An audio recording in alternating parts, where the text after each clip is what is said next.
మన Chiranjeevi vascular and multi speciality hospital దేశంలోనే best vascular and endovascular facilities and all multi speciality care. Suman TV ప్రేక్షకులకు నమస్కారం. శని సంచారం సాధారణ సంచారం కంటే వక్రగతిలో తిరోగమనం జరగబోతుందట అతి కొద్ది రోజుల్లో. మరి అది ఎప్పటి నుంచి ఎప్పటి వరకు? శనిని సాధారణంగానే మనం అనుకుంటుంటాం శని ఇలా మనల్ని వెంటాడుతోందని. మరి ఇలా వక్రగతి ద్వారా తిరగడం, సంచారం చేయడం వల్ల ద్వాదశ రాశుల పైన ఎలాంటి ప్రభావం ఉండబోతుంది, ఎలాంటి శుభ ఫలితాలు అశుభ ఫలితాలు మనంతా కూడా చూడవచ్చు. అయితే శని వక్రగతి గురించి పూర్తి వివరణ తెలియజేయడానికి మనతో పాటు ఉన్నారు ప్రముఖ జ్యోతిష్యులు గోనుగుంట్ల సురేష్ బాబు గారండి. మనకి ఇంపాక్ట్ ఏ విధంగా ఉంటుంది, పరిహారం అన్ని కూడా తెలియజేస్తా అంటున్నారు. మాట్లాడతాం గురుగారితో. గురుగారు నమస్కారం. గురుగారు సంధ్య గారు నమస్కారం అండి. గురుగారు, సాధారణ సంచారం చేస్తేనే ఇలా శని గ్రహాన్ని మనం అనుకుంటూ ఉంటాం, శని దేవుణ్ణి.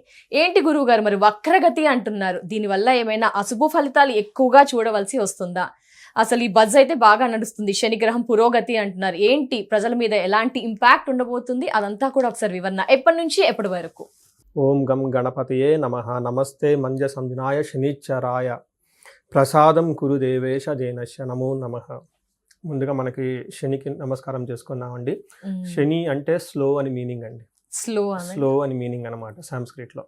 సంస్కృతంలో శని అంటే దానికి మీనింగ్ స్లోగా ఉండడం. శనిచ్చర అంటే స్లోగా మూవ్ అయ్యే వాళ్ళని శనిచ్చరుడు అంటారు అనమాట. అంటే ఎప్పుడైతే శని ప్రభావం ఉంటుందో మనుషుల మీద అంతా స్లో అయిపోతారు అనమాట. అందుకని అప్పటిదాకా 10 hours కష్టపడి 10 rupees సంపాదించుకుంటే స్లో అవ్వటం వల్ల 15 hours కష్టపడినా 8 rupees వస్తాయి అనమాట. అందుకని చెప్పేసి ప్రతి దాంట్లో స్లోగా ఉంటుంది కాబట్టి దూకుడు అంతా పోయి నిదానం అవుతుంది కాబట్టి పనులు ఫాస్ట్ కావాలనుకున్న వాళ్ళకి మిస్ మ్యాచ్ అవుతుంది. నా ఎక్స్పెక్టేషన్స్ ఇది అవుతుంది, ఎందుకు ప్రతిదీ పేమెంట్ డిలే, ఓకే, తర్వాత హెల్త్ తొందరగా తగ్గదు, అది కూడా డిలే, అట్లా ప్రతిదీ ఇలా దీర్ఘంగా నిరాటకంగా సాగుతూ ఉంటుంది కాబట్టి శనిచ్చర అంటారనమాట. అలాంటి శనిచ్చరుని మనకి ప్రసాదం కురు దేనశ్య అంటారనమాట. మాకు మంచి కోరికలు ఇవ్వండి, ఓకే, ఫాస్ట్గా రిజల్ట్ ఇవ్వండి అని చెప్పేసి మనం శని భగవాన్ని ప్రార్థన చేస్తూ ముందుకెళ్దామండి. ఫస్ట్ మీరు అడిగిన క్వశ్చన్ ఏంటంటే ఎప్పుడు ప్లానెట్స్ క్లాక్ వైజ్ డైరెక్షన్ రుచి మార్గం అని చెప్తున్నాం, రైట్ మార్గంలో వెళ్తూ ఉంటాయి అనమాట. తర్వాత అప్పుడప్పుడు కొన్నిసార్లు ప్లానెట్స్ రివర్స్ రెట్రోగేట్ అని ఇంగ్లీష్ లో అంటారు, వక్రగతి అని చెప్పేసి సంస్కృతంలో అంటారు అనమాట. అంటే గ్రహాలు ఎనికి వస్తూ ఉంటాయి అనమాట. అంటే రివర్స్ గేర్ లో కారు వెళ్తూ ఉంది. సాధారణంగా గురుగారు ఇప్పటి వరకు క్లాక్ వైజ్ తిరిగారు, ఇప్పుడు యాంటీ క్లాక్ వైజ్ ఇది వచ్చేటప్పటికి మనకి ఈ మంత్ జూలై మంత్ 27th నుంచి December 11th వరకు 4.5 months మాత్రం ఈ యొక్క ప్రభావం ఉంటుంది. అంటే టోటల్ గా శని 900 రోజులు ఉంటారండి ఒక్కొక్క రాశిలో. చాలా లాంగెస్ట్ పీరియడ్, అంటే 2.5 సంవత్సరం ఒక్క రాశిలోనే శని ఉంటారనమాట. అంటే మనం ముందుగా చెప్పుకున్నాం కదండి, ఆయన స్లోగా ఉంటారనమాట. మూన్ 2.5 days షిఫ్ట్ అయిపోతారు, కానీ శనిగ్రహం 2.5 సంవత్సరం పడుతుంది. అందుకని చెప్పేసి ఏలినాటి ఉన్న అర్ధాశ్రమ శని ఉన్న ఎందుకు చెప్పుకుంటా ఉంటేనండి, వాళ్ళు చాలా స్లోగా అదే రాశిలో నిదానంగా 900 days శని ఒక రాశి నుంచి ఇంకో రాశికి షిఫ్ట్ అవడానికి పడుతుంది. అదే చంద్రుడు 2.5 days. చూడండి ఎంత ఫాస్ట్ డిఫరెన్స్, చాలా డ్రాస్టిక్ చేంజ్ ఉంది. సపోజ్ మనకు ప్రతికూలమైన పొజిషన్ లో చంద్రుడు ఉన్నాడు అనుకోండి, 2 days లో మూడ్ మారిపోతుంది. ఈ రోజు ఫైట్ చేసుకున్న వాళ్ళు రేపు ఫ్రెండ్స్ అయిపోతారు. బట్ శని అలా కాదు. ఆ శని టైంలో ఫైటింగ్ అనుకోండి, అది 1 year 2 years 3 years అది ఇంకా 7-5 years. కొంతమంది అనుకుంటారు కదా మేము ఎప్పుడు పలుకోము, పుట్టింటికి మేము ఎప్పుడు పోము, వాళ్ళకి నాకు ఫైటింగ్ వచ్చింది, దీర్ఘకాలికంగా ఉంటుంది.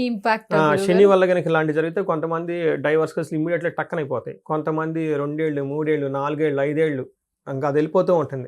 శని యొక్క ప్రభావంతో ఉండటం వల్ల ఇలా లేట్గా అవుతాయి అని మనకు చెప్తూ ఉంటారు అనమాట. ఇప్పుడు బిజినెస్ స్టార్ట్ చేయాలనుకుంటే అలాంటి టైంలో కూడా శని గ్రహం ఇంపాక్ట్ ఉంటుందా? ఖచ్చితంగా అండి. మనకి బిజినెస్ స్టార్ట్ చేశారనుకోండి, మనకి టర్న్ ఓవర్ చాలా ఫాస్ట్గా ఉండాలి. ఇమ్మీడియట్ గా కొంటాం అమ్మటం మధ్యలో మనకి ప్రాఫిట్ కొంత తీసుకుంటాం కదా. ఎప్పుడైతే ఈ శని ప్రభావంతో ఉన్న వాళ్ళు బిజినెస్ స్టార్ట్ చేస్తే వాళ్ళ దగ్గరికి కస్టమర్స్ రారు, శని అనుగ్రహం లేనట్టు స్లోగా అవుతుంది అనమాట. ఆ వారం మనకి బయట అన్ని అప్పులు పెరిగిపోతుంటాయి కదండి, రెంట్లు కట్టుకోవాలి, శాలరీస్ ఇచ్చుకోవాలి. ఆయన స్లోగా అప్పుడొక కస్టమర్ వస్తుంటే అలాంటి కస్టమర్స్ వస్తూ పాటు ఫాస్ట్గా రొటేషన్ అవుతూ ఉండాలన్నమాట. అందుకని ఏలినాటి శని టైంలో బిజినెస్ లో అవన్నీ కొంచెం పక్కన పెట్టండి అని చెప్తూ ఉంటారు. వివాహ సందర్భంలో గురుగారు మరి శని యొక్క ప్రభావం అంటే జనరల్ గా మనకి 22, 24, 25 అనుకోండి, వీళ్ళకి 31, 32, 33, 34 10 years పెరిగిపోతుంది స్పాన్.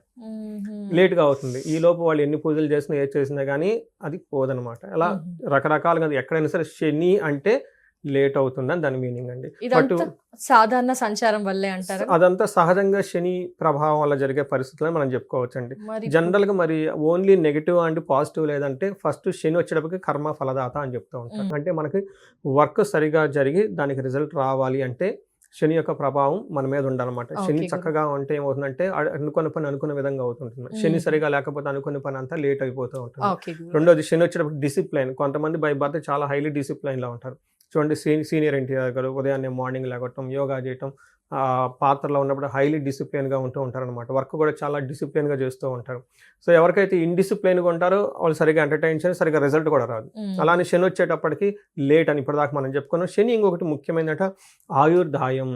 శని గనుక చక్కగా ఉంటే వాళ్ళకి ఆయుష్ చాలా ఎక్కువగా ఉంటుంది, దీర్ఘాయు ఉంటుంది అని చెప్తూ ఉంటారు. 8th హౌస్లో శని కనుక ఉంటే వాళ్ళకి 80+ ఇయర్స్ 90 ఇయర్స్ బతుకుతూ ఉంటారు అనమాట. అలానే శని వచ్చేటప్పటికి మనకి శ్రమకు తగిన రిజల్ట్. నెక్స్ట్ ఆధ్యాత్మికత, స్పిరిచువాలిటీ.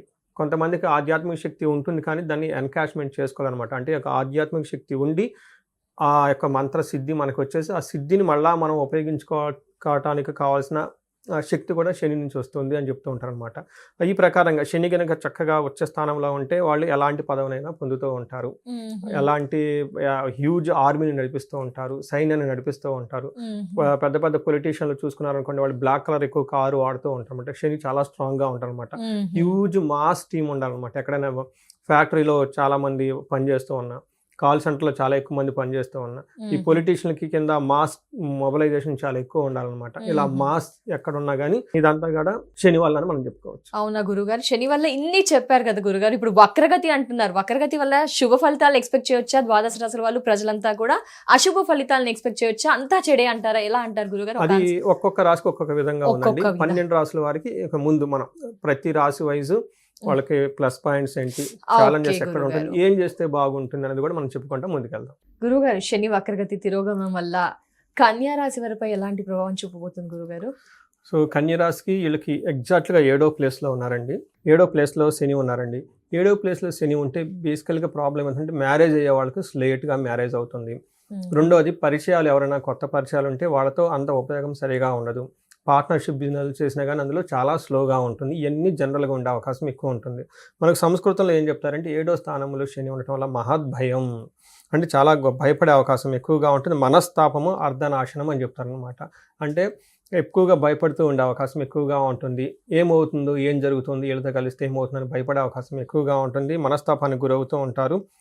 భయపడుతూ ఉండే వాటితో పాటుగా ఏమవుతుంది, అర్ధనాశనం, మనస్తాపం, ఫైనల్గా మెంటల్గా వర్రీ అవుతూ ఉంటారు అనమాట. అంటే ఓవరాల్గా వాళ్ళంతా వాళ్ళు ఏమి కాకపోయినా కానీ వర్రీ అవుతూ ఉంటారనమాట. ఇలాంటి సిచ్యువేషన్లో ఇప్పుడు వక్రగతి రావడంతో ఇప్పటిదాకా మనం చెప్పుకున్న విషయాల్లో చాలా రిలీఫ్ వస్తుంది వీళ్ళకి. ఏ ప్రకారంగా రిలీఫ్ వస్తుంది మన వీళ్ళకి? ఇప్పటిదాకా ఎవరైనా కనుక మ్యారేజ్ కాకుండా ఉంటే మ్యారేజ్ అయ్యే అవకాశం ఎక్కువగా ఉంటుంది. ఇప్పటిదాకా ఏదైనా పరిచయాలు, ఫ్రెండ్షిప్స్ ఇలాంటి ఏమైనా ఉంటే వాటితో ఉపయోగం లేకుండా ఉంటే ఈ టైంలో ఉపయోగం వచ్చే అవకాశం ఎక్కువగా ఉంటుంది. పార్ట్నర్షిప్ బిజినెస్లో వీళ్ళందరూ కలిసి వచ్చే అవకాశం ఎక్కువగా ఉంటుంది. సో ఇంతే కాకుండా వీళ్ళకి పబ్లిక్లో పేరు ఎవరైనా కావాలి అనుకుంటూ ఉంటే, రికగ్నిషన్ కావాలనుకుంటూ ఉంటారు రాజకీయ నాయకులు, లేదంటే మూవీ ఇండస్ట్రీలో ఎవరైనా ఉంటే వాళ్ళకి చాలా ఎక్కువగా పాపులారిటీ కావాలి అనుకుంటూ ఉంటారు అనమాట. ఇలాంటి పాపులారిటీ లేకుండా ఎవరైనా కనుక ఉంటే వాళ్ళకి పాపులారిటీ వచ్చే అవకాశం ఎక్కువగా ఉంటుంది. అంటే టోటల్గా వీళ్ళకి కొన్ని విషయాల్లో చాలా అనుకూలంగా ఉంటుందని మనం చెప్పుకోవచ్చు. వీళ్ళకైతే 50-50గా ఉంది అని మనం చెప్పుకోవచ్చు అండి. 100% బాగుందని మనం చెప్పలేం కాబట్టి 50-50గా ఉంది. ఇందాక మనం చెప్పుకున్న విషయాల్లో అనుకూలంగా ఉండే అవకాశం ఉంటుంది అనమాట. ఎస్ గురుగారు, అయితే ఉద్యోగ పరంగా మరి ఏంటి వక్రగతి వల్ల మార్పులు ఏమైనా, లేకపోతే ప్రిడిక్షన్స్ ఏమైనా చెప్తారా? ఎలా మూమెంట్ ఇవ్వమంటారు? ఇది కరెక్ట్, మంచి క్వశ్చన్ అండి. అంటే ఉద్యోగం వీళ్ళకి భయపడుతూ ఉంటారు. మేనేజర్గా ప్రమోషన్ వస్తుంది, భయపడుతూ ఉంటారు, చేద్దాం వద్దా అని చెప్పేసి. రియల్ టైమ్ సినారీ అంటే నాకు కాల్స్ కూడా వస్తూ ఉంటాయి అనమాట. ఏమంటే ఆఫర్ వచ్చింది, వెళ్ళాలా వద్దా, రాకపోవడం ఒక ప్రాబ్లం, వస్తే ఇంకో ప్రాబ్లం. ఉద్యోగం వస్తుంది, అందులో ఆ ప్రొఫైల్ మనకు నచ్చదు. ఇలాంటి 50-50గా ఉండే అవకాశం ఎక్కువగా ఉంటుంది. నేనేం చెప్తానంటే అండి, ఏదైనా కనుక ఆఫర్ వస్తే ఇమీడియట్గా తీసేసుకోవటం ఉత్తమం. అయితే ఖచ్చితంగా అందులో జాబ్ మాత్రం వీళ్ళకి నచ్చిన విధంగా కానీ ఉండదు. కానీ ముందు ఆఫర్ తీసేసుకోవడం చాలా ఇంపార్టెంట్. ఇప్పుడున్న కాలమాన పరిస్థితుల ప్రకారం అసలు చూసారు కదండి, చాలా ఎక్కువ ఓపెనింగ్స్ లేవు అనమాట. అసలు ఎలాంటి పొజిషన్ వాళ్ళు కూడా ఎక్కువగా ఓపెనింగ్స్ లో వారి వల్ల అయితేనే ఏదో నిన్న మొన్న ఎక్కడో చూశానండి, ఒక చిన్నది ఏదో ఉద్యోగం అనౌన్స్మెంట్ చేస్తే ఆ బంగ్లా మొత్తం ఫుల్ అన్ఎంప్లాయ్మెంట్ యూత్ వచ్చేసి క్యూలో నుంచొని స్టాండింగ్ పొజిషన్లో ఉన్నారంట, ఎండలో వెయిట్ చేస్తూ ఉన్నారంట. పని లేదు అన్నారు కదా, ఈ నుంచోటం కూడా ఒక పని అని చెప్పేసి అందులో కామెంట్ పెట్టారనమాట. అందుకని చెప్పేసి వీళ్ళు ముందు ఆఫర్ వచ్చేసి తీసేసుకో, ఆ తర్వాత ముందు ఆఫర్ వస్తుంది కదా, కష్టమైన నష్టమైన ముందు వెళ్ళిపోవాలి. ఎందుకంటే శని అనేది పని ఆగకూడదండి, వీళ్ళకి ఇలా ఆగిపోయే అవకాశం ఎక్కువగా ఉంటుంది, టూ మచ్ ఆలోచిస్తూ ఉంటారు. అందుకని చెప్పేసి ఉద్యోగంలో ఆఫర్ వచ్చినా ఇమ్మీడియట్గా మంచితో చెడితే తీసేసుకోవడం ఇంపార్టెంట్. అలానే పెళ్లి కూడాను టూ మెనీ చెక్ లిస్టులు పెట్టుకుని ఆ చెక్ లిస్టులు ఎప్పుడు ఫిల్ఫిల్ కావు, ఆ చెక్ లిస్టులు ఫిల్ఫిల్ అయ్యడానికి వీళ్ళు సరిగ్గా ఉంటారు ముందు. అందుకని చెప్పేసి లెట్స్ బి వెరీ న్యాచురల్ అండి. ఓకే, ఇప్పుడు వయసు అనేది ఒక 10 years ఇట్లా అటు అయిపోతుందండి. ఇప్పుడు యంగ్ వయసులో ఉన్న చెక్ లిస్ట్ 35 చెక్ లిస్ట్ మారిపోతుంది. 55 అసలు చెక్ లిస్ట్ ఇంకా మారిపోతుంది. 65 చెక్ లిస్టే ఉండదు. ఈ చెక్ లిస్ట్ ముందు ఉంటే నేను బతికితే చాలు, కాళ్ళు చేతులు కళ్ళు బాగా కనిపిస్తే చాలు అని అనుకుంటూ ఉంటారు. కాబట్టి బీ వెరీ ప్రాక్టికల్ గా ఆలోచించుకొని చేస్తే బాగుంటుందండి. మరి వ్యాపార విషయంలో ఏం చేయమంటారు గురుగారు? వ్యాపార విషయంలో కొత్తగా అవకాశాలు ఖచ్చితంగా వస్తాయండి. వీళ్ళకి ధైర్యంగా ముందుగా వెళ్ళిపోవటం ఇంపార్టెంట్. వ్యాపారంలో ఆలోచించుకుంటూ కూర్చుండేది కాదు, ముందు టక్కగా చేస్తే సరిపోతుంది. కోర్టు విషయాలు ఏం చేయమంటారు గురుగారు? కోర్టు వ్యవహారాలు వీళ్ళు ఆగితే చాలా బెటర్ అండి. అందులో ఏలు పెట్టుకుని ఉంటుంది చాలా ఉత్తమం. ఇన్ కేసు పెట్టినా కానీ ధైర్యంగా ముందుకు వెళ్ళటం ఇంపార్టెంట్. మీరు మధ్యలో వదిలేయటం కాకుండా మీలో ఉన్న ఉత్సాహం ఎనర్జీ పోకుండా జాగ్రత్తగా పట్టుకుని ముందుకు వెళ్ళిపోతే బాగుంటుందండి. అప్పులు గురుగారు, అప్పుల విషయంలో అప్పులు ఈ టైంలో వీళ్ళకి చేరేది చాలా కష్టం అండి. ఎందుకంటే వీళ్ళకి 7th హౌస్లో పార్ట్నర్స్ ఉన్నారు. అప్పుడు వాళ్ళు వస్తే ఏం బాధ అవుతుంది ఏంటి, ఇచ్చిన వాళ్ళు కూడా ఒత్తిడి చేస్తూ ఉంటారు కదండి. అందుకని వీళ్ళకి కూర్చొని మాట్లాడితే చాలా వరకు సెటిల్ అయ్యే అవకాశం ఎక్కువగా ఉంటుంది. బట్ స్లో అవుతుంది అనమాట. వీళ్ళు అనుకున్నంత వ్యవహారం ఫాస్ట్గా మూవ్ అవ్వదు అప్పుల విషయంలో. రిలేషన్స్ సంబంధాల విషయంలో గురువు గారు, రిలేషన్స్ సంబంధాలు చూసుకుంటే వీళ్ళకి అతిగా భయపడుతూ ఉంటారండి. ఓకే, మీరు నచ్చిందా నచ్చలేదా, ఉంటావా ఉండవా, ఈ టైపు ధోరణి ఉండాలంటారా గురుగారు? ఉండకూడదా? ఇది ఉంటే బాగా కలిసి వస్తుంది వీళ్ళకి. అంటే లెక్కేసుకుంటూ కూర్చుంటే ఇంకా అది ఎంత లేకుండా పోతూ ఉంటుంది. అందులో శని అంటే ఏంటి, లేట్ నిదానం చేస్తూనే ఉంటాడు. నువ్వు ఆగుతా, మీ పార్ట్నర్ ఆగాలి కదా. నాకు ఇప్పుడే పెళ్ళొద్దు నువ్వు కూర్చుంటాడు, తల్లిదండ్రులు చూడాలి కదా. వయసు అయిపోయిన తర్వాత వస్తే ఏం చేస్తూ ఉంటారు. అందుకని చెప్పేసి ఎక్కువగా ఆలోచించకుండా పాజిటివ్గా ఏదున్నా కానీ ముందు త్వరగా తీసుకుని వెళ్ళిపోతే చాలా బాగుంటుందండి. అంటే ఎక్కువగా ఆలోచించి మహత్ భయం, ఊరికి భయపడుతూ కూర్చుంటారు. అన్ని మనం చేసుకోలేం కదండి, ఖచ్చితంగా వేరే వాళ్ళు హెల్ప్ చేసుకోవాలి కదా. అసలు వాళ్ళు చేస్తారో లేదని మనం భయపడుతూ కూర్చుంటే మనలాగా వాళ్ళు చేయరు. ఖచ్చితంగా వాళ్ళ స్టైల్ వాళ్ళు ఏదో చేస్తుంటారు కదా. అసలు మనం చేయకుండా వదిలేసే బదులు వేరే వాళ్ళు హెల్ప్ చేసుకుంటే బాగుంటుంది కదా. అలా ఎక్కడున్నా కానీ పార్ట్నర్ విషయాల్లో కానివ్వండి, కోర్టు వ్యవహారాలు కానివ్వండి, మనీ వ్యవహారాల్లో కానీ చొరవ తీసుకొని ముందుకు వెళ్ళిపోతే బాగుంటుంది. కర్మఫలం ఎలా ఉంటుంది గురుగారు? కర్మఫలం వీళ్ళు చొరవ చేసి తీసుకుంటే చాలా చక్కగా ఉంటుంది. చొరవ చేసుకోవాల్సింది, తీసుకుంటూ ఉండాలి. చాలా ఎక్కువ ఇనిషియేట్ తీసుకొని వెళ్ళిపోతే అన్ని పనులు అయిపోతాయండి. కొంచెం వెల్ ప్రిపేర్డ్ ఇనిషియేటివ్ అంటారు చూడండి, చొరవ తీసుకుని ఇనిషియేటివ్ గా ఉండి ప్లానెడ్ గా ఉంటే వీళ్ళకి బాగుంటుంది. 4.5 months వీళ్ళకి రియల్ గా ఒక గుడ్ టైం అండి. ఇప్పటిదాకా ఆగిపోయిన పనులు చేసుకోవడానికి. ముఖ్యంగా పెళ్లికి సంబంధించి, పార్ట్నర్కి సంబంధించి వ్యవహారాలు, పబ్లిక్ ఇమేజ్కి సంబంధించి, పొలిటీషియన్స్కి, వీళ్ళందరికీ వాళ్ళని వాళ్ళు కొత్తగా రీడిఫైన్ చేసుకొని ముందుకెళ్ళిపోయి బెస్ట్ టైం అని మనం చెప్పుకోవాలి. గురువు గారు, మరి ఇప్పటి వరకు అయితే ద్వాదశ రాశుల గురించి మాట్లాడుకున్నాము. శని వక్రగతి జూలై 27 నుంచి డిసెంబర్ 11 వరకు అన్నారు. మరి అందరూ కూడా ఎలాంటి పరిహారాలు పాటించాలి శని గ్రహానికి సంబంధించి? శనికి పరిహారాలు చాలా సింపుల్ అండి. ఫస్ట్ పరిహారం ఏం చెప్తామంటేనండి, 2 రకాల పరిహారాలు. ఒకటి మనకు సెల్ఫ్ రెమెడీస్, మన లెవెల్లో మనం చేసుకునేది.